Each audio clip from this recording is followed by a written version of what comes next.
Waves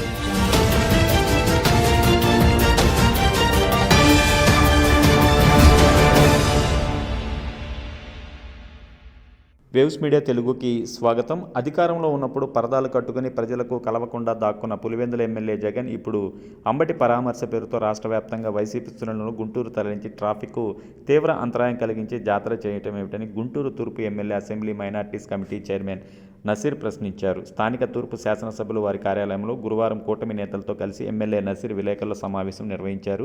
ఈ సందర్భంగా MLA Naseer మాట్లాడుతూ, సుమారు 2 ఏళ్ల కాలంలో ఏ రోజైనా ప్రజల కోసం బయటికి వచ్చావా? ఇదేమి పరామర్శ జగన్ అంటూ మండిపడ్డారు. గత ఎన్నికల్లో ప్రజలు చీకొట్టినా ఇంకా వైసీపీకి బుద్ధి రాలేదన్నారు. తాడేపల్లి నుంచి గుంటూరుకు కేవలం 35 నిమిషాల సమయం పడుతుందని, అలాంటి కార్యక్రమానికి సుమారు 7 గంటల పాటు యాత్రలా చేయటం ఏమిటని నిలదీశారు. ట్రాఫిక్తో పాటు అంబులెన్సులు కూడా దారి ఇవ్వాలనే ఇంగిత జ్ఞానం మర్చి యాత్ర చేశారని, దీనికి ప్రజలు అసహించుకుంటున్నారని పేర్కొన్నారు. నమస్కారం. గత 2-3 రోజుల నుండి రాష్ట్రంలో ముఖ్యంగా అంబటి రాంబాబు గారు రాష్ట్ర ముఖ్యమంత్రి వర్యులు, తెలుగుదేశం పార్టీ జాతీయ అధ్యక్షులు నారా చంద్రబాబు నాయుడు గారి మీద మాట్లాడినటువంటి మాటలు, దాని తర్వాత జరిగినటువంటి అనేక అంశాలను రాష్ట్ర ప్రజలందరూ కూడా గమనిస్తున్నటువంటి పరిస్థితులు ఉన్నాయి.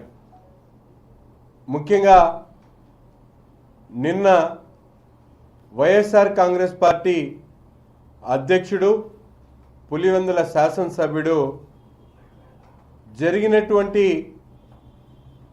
ఘటనల మీద అంబటి రాంబాబు గారికి ఇంటికి వచ్చి పరామర్శించడానికి వచ్చినటువంటి యాత్ర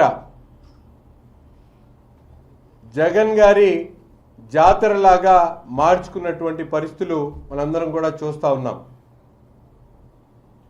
ఈ రాష్ట్రంలో ప్రతిపక్ష నాయకుడు రాష్ట్ర ప్రజలకు అవసరమైనప్పుడు, రాష్ట్ర ప్రజలకి అధికార పార్టీ తరపున ఎటువంటి అన్యాయం జరిగినా, లేకపోతే రాష్ట్ర హితం కోసం మాట్లాడడానికి యాత్రలు చేసినటువంటి పరిస్థితులు మనందరికీ కూడా తెలుసు.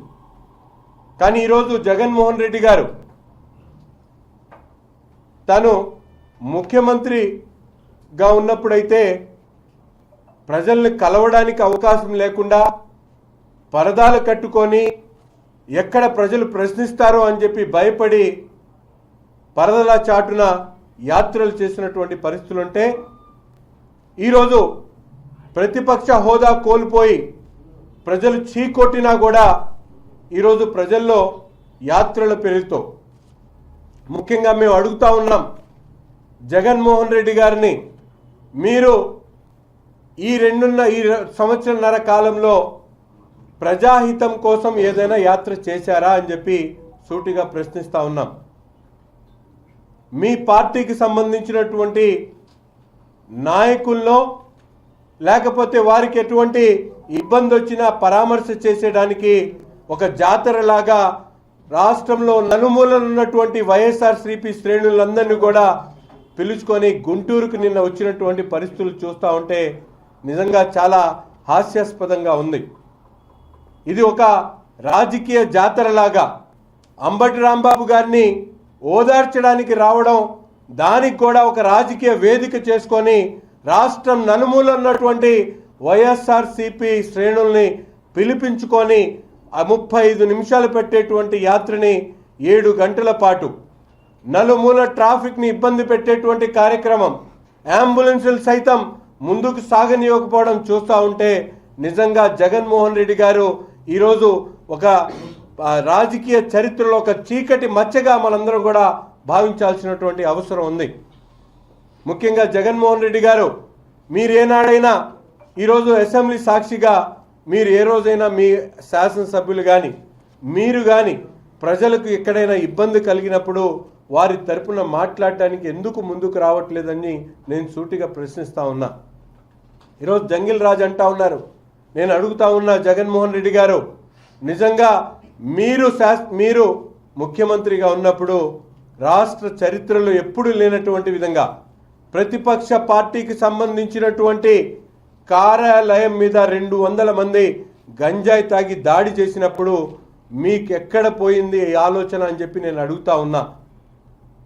ఈరోజు అనేక మంది నాయకుల మీద పట్టాభి లాంటి మాట్లాడినటువంటి ఏదైతే అఫీషియల్ స్పోక్స్ పర్సన్ ఉన్నటువంటి వ్యక్తి మాట్లాడితే వాళ్ళ ఇంట్లో ఉన్నటువంటి పిల్లలు భయపడేటువంటి పరిస్థితి తీసుకొని వచ్చినప్పుడు మీ నోట్లో నుంచి ఈ మాట ఎందుకు రాలేదని చెప్పి ఈరోజు ప్రశ్నిస్తూ ఉన్నా. అంతేకాకుండా ఈరోజు అనేక అంశాల్లో ముఖ్యంగా Z+ కేటగిరీ ఉండి సాక్షాత్తు ఒక ప్రతిపక్ష హోదా కలిగినటువంటి నాయకుడి ఇంటి మీద వెళ్ళినటువంటి ఈ జోగి రమేష్ మీరు ఎందుకు ప్రశ్నించలేదని నేను అడుగుతా ఉన్నా. అవాక్కులు చవాకులు మాట్లాడుతూ నిత్యం ఒక సైకోగా ఆలోచన కలిగినటువంటి అంబటి రాంబాబు గారు నిత్యం కూడా ఈ 15 నెలల్లో చూసుకుంటే అనేక సందర్భాల్లో పోలీస్ డిపార్ట్మెంట్ మీద కానీ రాజకీయ నాయకుల మీద కానీ ముఖ్యమంత్రి గారి మీద కానీ నారా లోకేష్ గారి మీద కానీ పవన్ కళ్యాణ్ గారి మీద కానీ ఎన్ని సందర్భాల్లో ఎటువంటి మాటలు మాట్లాడారో మీరు చూడలేదా జగన్మోహన్ రెడ్డి గారిని ప్రశ్నిస్తా ఉన్నా.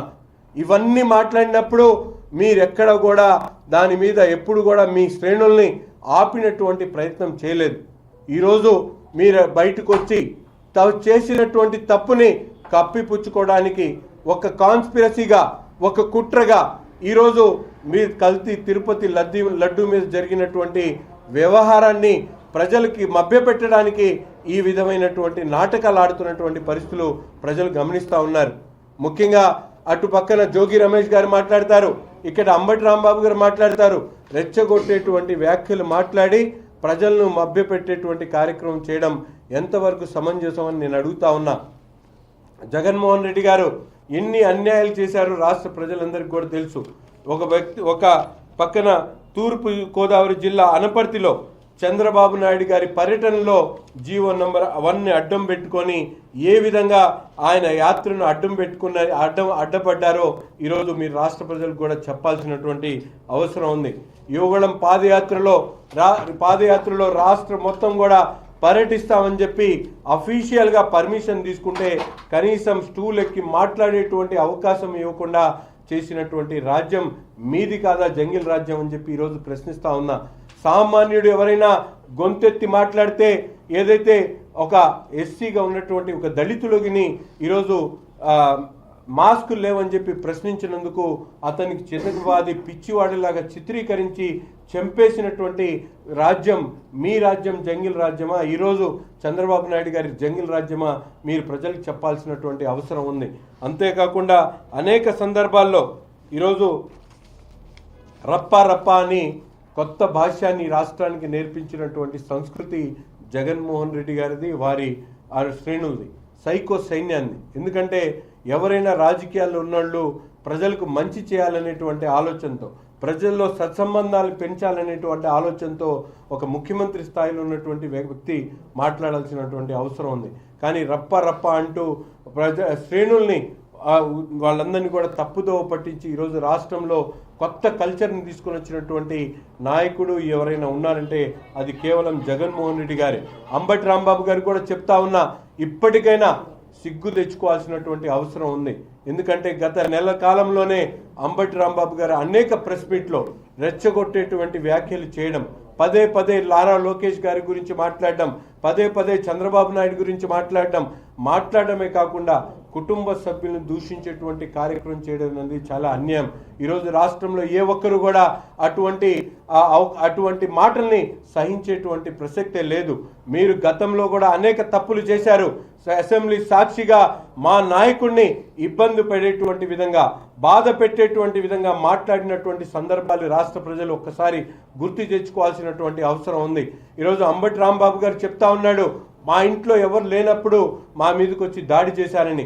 మీరు మొహమాటం లేకుండా ఇష్టం వచ్చినప్పుడు మాట్లాడినప్పుడు మిమ్మల్ని తిరిగి ప్రశ్నించేటువంటి అవసరం ఉందని చెప్పి భావించే మా శాసనసభ్యురాలు కానీ అక్కడ ఉన్నటువంటి నాయకులు కూడా ఆ రోజు అక్కడికి వెళ్ళినటువంటి విషయాన్ని గుర్తు తెస్తా ఉన్నా. ఈరోజు కల్తీ లడ్డు మీద ముఖ్యంగా ఈరోజు మనందరం కూడా ఆలోచించాల్సిన విషయం, గతంలో చంద్రబాబు నాయుడు గారి పరిపాలనలో కానీ ఏ ముఖ్యమంత్రి గారు ఉన్నప్పుడు కూడా రానటువంటి ఏదైతే ఈ కల్తీ లడ్డు వ్యవహారం ఉందో ఈరోజు ముఖ్యంగా వైసీపీ శ్రేణులు అడ్డదారిన పంది కుక్కల్లాగా తినడానికి వాళ్ళందరూ కూడా సాక్షాత్తు తిరుమలకు సంబంధించినటువంటి దేవుని ప్రసాదం మీద కూడా కన్నేసినటువంటి పరిస్థితులు.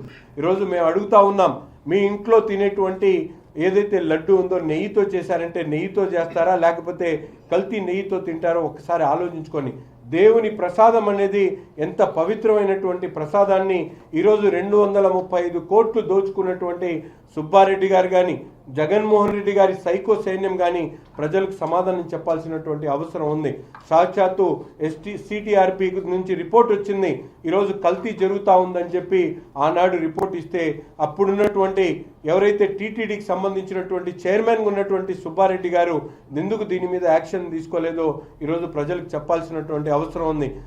ఇటువంటి జరిగినటువంటి తప్పుల్ని కప్పిపుచ్చుకునేటువంటి ప్రయత్నంలో ఇటువంటి చౌకబారు కార్యక్రమాలని ఇటువంటి అంబటి రాంబాబు కానీ జోగి రమేష్ గారు కానీ అలాగే అనేక మంది నాయకుల చేత చేయిస్తూ ఈరోజు జగన్మోహన్ రెడ్డి ఒక హిందువుల పాలిట ఒక శాపంగా అతను ఒక హిందూ ద్రోహిగా మారినటువంటి పరిస్థితిలో మనందరం కూడా చూడాల్సినటువంటి అవసరం ఉంది. ఈరోజు సాక్షాత్ ఎంతో హిందువులు పవిత్రంగా భావించేటువంటి వెంకటేశ్వర స్వామికి సంబంధించినటువంటి లడ్డూలో కల్తీ జరిగితే క్షమాపణలు చెప్పకుండా ప్రజలకి మరొకసారి మభ్యపెట్టేటువంటి విధంగా మాట్లాడటం చాలా బాధాకరం. ఇప్పటికైనా సైకో సైన్యాన్ని హెచ్చరిస్తూ ఉన్నాం, మీరు చౌకబారు విమర్శలు మానండి.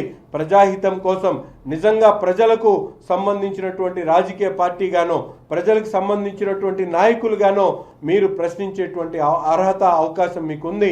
మీరు ఎప్పుడైనా ప్రజాహితం కోసం ప్రశ్నించండి, జవాబు చెప్పడానికి అధికార పక్షంగా మేము సిద్ధంగా ఉన్నాం.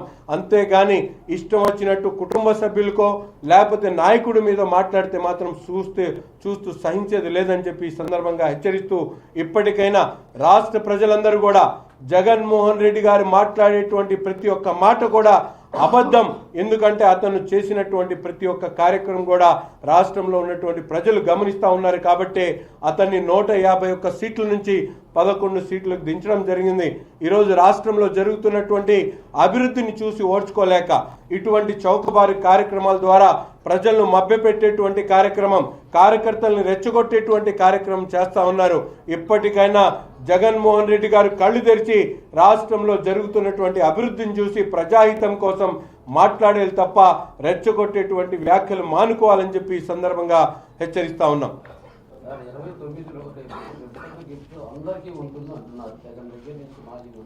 అదే చెప్తా ఉన్నా, రిటర్న్ గిఫ్ట్లు ఇచ్చుకోవడం, రచ్చా రప్ప రప్ప ఇటువంటి మాటలకి ప్రజాస్వామ్యంలో ఎక్కడా కూడా విలువలు ఉండవు. ప్రజాస్వామ్యంలో ప్రజలు అధికారం ఇచ్చినప్పుడు ప్రజాహితం కోసం ప్రజాక్షేత్రంలో ఉండి పనిచేయాలి తప్ప రాబోయేటువంటి రోజుల్లో దానికి సంబంధించినటువంటి రిటర్న్ గిఫ్ట్లు ఉంటాయి. రిటర్న్ గిఫ్ట్లు ఉంటే తీసుకోవడానికి సిద్ధంగా ఉన్నాం. మేము ఇప్పుడే ఇస్తాం గిఫ్ట్, అప్పుడెప్పుడో వెయిట్ చేసి రిటర్న్ గిఫ్ట్ తీసుకోవడం కాదు. ఇప్పుడు ఇచ్చేటువంటి గిఫ్ట్ తీసుకోమనండి, ప్రజలు అడిగిన దానికి సమాధానం చెప్పమనండి. ఏమైనా ఉన్నా